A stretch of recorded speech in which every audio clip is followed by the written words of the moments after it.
began at home. I learned everything I needed to know within the safety of my large, close-knit family in Brooklyn, New York, of well over 100 relatives. My education was natural, organic, based in real life, and driven by love. I was raised by a village. My mother taught me math while baking and at the market, science and nature. My older sister taught me and encouraged my fearlessness and inquisitiveness, my love of travel and arts. The women in my family taught me the alchemy of food and healing, and that love is the medicine. My father's album collection of jazz, big band, and blues was my musical library. On Friday, family night gatherings, relatives arrived at my house with food and music and drink, and we laughed and sang and danced.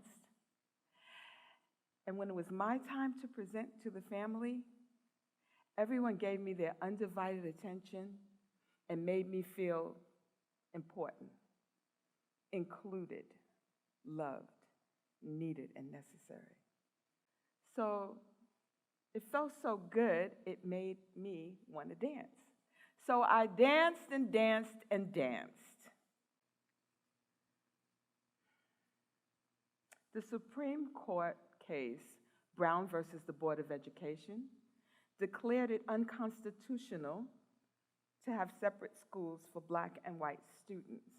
Now, this law was passed only a year before I was born. There was another law that stated I had to go to school. I had to be enrolled in school. In school, going to the first grade, I was 6 years old. My mother took me to school. She walked me up to a teacher, a white woman, and then my mother turned to me and said, she hugged and kissed me and said, "I'll see you later." Now, I'd never been alone or outside the safety of the family before, and my mother left me alone with a white woman. And stories of Jim Crow South that my family told flooded my brain, and I wondered what I had done to deserve this. Inside the school, nothing reflected me. Nothing welcomed me, and I looked for a reflection of myself, and one could not be found. I was alone without any emotional or physical support. I couldn't find a reflection of me in my teachers, my school books, the coloring books, the dolls, not even in the flesh-colored Band-Aids. So at lunchtime, I ran. I ran across the street all by myself for the first time.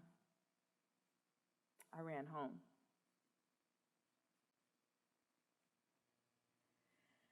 Instructional design is supposed to assist in creating effective educational tools through school books and commentary and imagery. Fast forward, I was a teaching artist partnering with a kindergarten teacher in her classroom. Her students walked in, and I noticed a little Black girl with a big beaming smile. She beamed when she saw me, someone who looked like her. So the students sat down, and the teacher asked them to open their books. The little girl looked down at her book, and her shoulders drooped, and her head dropped, and her eyes looked up. And in that instant, her joy had been turned to sorrow. And I wondered, what could a kindergarten baby see in her school book to rob her of her happiness? So I peered over her shoulder, and I saw two little girls standing side by side. The little white girl was dressed in fine garments. She had shiny shoes and curls in her hair with a bow. She was smiling. The little black girl standing next to her wore tattered rags.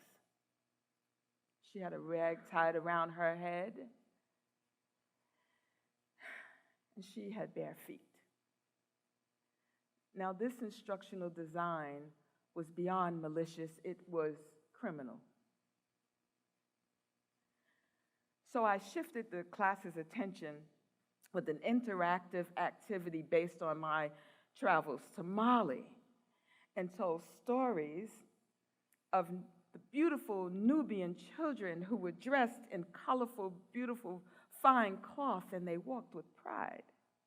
I invited the little girl to come up to the front of the classroom, and together we wrapped her small frame in my fine cloth.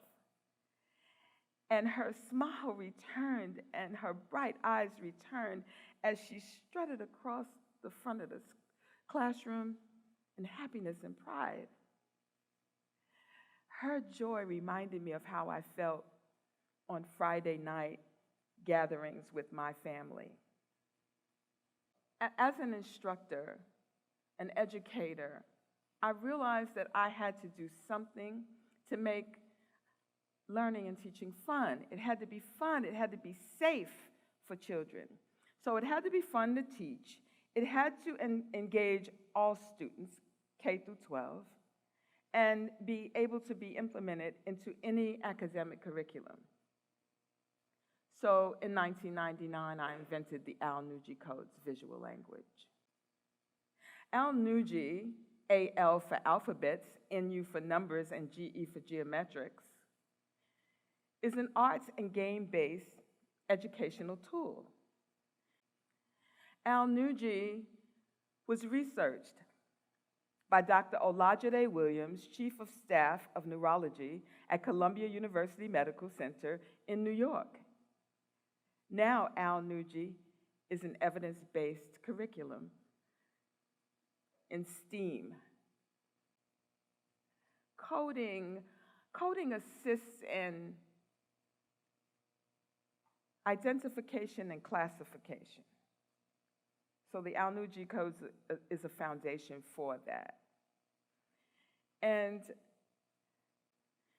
it contains circles, squares, triangles, and rectangles with a line, a dot, or not inside. Each alphabet and code has a corresponding number. Students can spell out vocabulary words, learn other languages, create mathematical equations, and do cubist art. And Al-Nuji supports literacy, communications. It supports higher order thinking skills. And it provides a safe place for students to feel free in their learning process. Kindergarten students find it easy and fun to draw and color, while high school students, they find it cool to have their own language and ability to write messages in secret codes. I want to talk about the civil rights movement. During the civil rights movement, it was in full effect, and I was 12 years old. In my immediate environment, my junior high school, 271, in Ocean Hill, Brownsville, Brooklyn, New York, it was right across the street from my home. The Ocean Hill, Brownsville fight for community control in 1968-69 was a temper tantrum by the United Federation of Teachers in response to community control, decentralization, and experimental schools. So the answer by the United Federation of Teachers was a citywide strike that closed all the schools in New York, in the 5 boroughs. It put over 1 million students out of school for 36 days. And on a daily basis, I stepped out of my home and crawled under barricades to get to school, hoping that I could get to the stairs of the school, to the safety of Brother Les Campbell, my landmark, my mentor, teacher, and most ferocious protector of children. And I knew if I could get to Brother Campbell before being picked off by a sniper, sharpshooters, I would be okay. And when I would come out of my house, I would push through crowds of strangers, and sometimes I couldn't even see where I was going. But what I did see was 3,000 uniformed police, plainclothesmen, detectives, canine units, mounted police, sharpshooters on the roofs with downward pointed guns, and helicopters overhead. Our playground was transformed into a remote police station. Inside our classrooms, there were police with guns positioned in the back of the classrooms. I had a teacher who displayed malicious instructional design. He would come into the classroom with a newspaper tucked under his arm. He would put his feet up on his desk and cross his legs at the ankles. He'd open his newspaper and look at us and say, "Do whatever you want to do. I got my education." And he would read his newspaper until the bell rang. It was horrible. The time that I was most happy about being in school was when the strike was happening. Because my teachers crossed the picket line. My Black American teachers opened the schools anyway. They took control of our education.